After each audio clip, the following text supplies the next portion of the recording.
सर्वांना शुभ सकाळ. आय होप की तुम्ही सर्व छान असाल. आज कालच्यासारखी धावपळ नव्हती, कारण आज आम्ही दोघेही वर्क फ्रॉम होम होतो. नाश्त्याला काय बनवायचं ह्या विचारात होते, तेव्हा अचानक थालीपीठ बनवायचं ठरलं. थालीपीठ कधी खाल्लं नव्हतं, त्यामुळे बनवायचं कसं याचा लांबपर्यंत अंदाज नव्हता. पण नंतर यूट्यूबवर व्हिडिओ पाहिला. त्यात जसं सांगितलं होतं त्याप्रमाणे सर्व मसाले आणि साहित्य एका भांड्यात काढलं आणि पाणी टाकून सर्व नीट एकजीव केलं. सर्व मिक्स करून पिठाचा गोळा तयार केला. त्यानंतर बटर पेपर नव्हता, त्यामुळे साधं प्लास्टिक पेपर वापरलं. त्यावर थालीपीठ नीट वड्यासारखं ठेवून थापलं. त्याला सांगितल्याप्रमाणे 4 होल पण केले. तवा तापत ठेवला होता.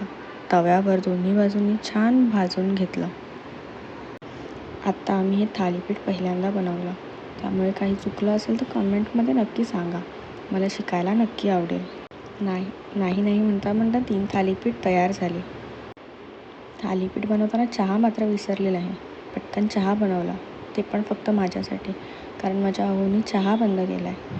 पण माझ्याने काही चहा सुटवणार नाही. त्यानंतर एका प्लेटमध्ये दही घेतलं, थालीपीठ घेतलं आणि चहा. तुमचं काय? तुम्ही कधी थालीपीठ बनवलं आहे का? कसं झालं ते नक्की सांगा. उद्या परत नक्की भेटू.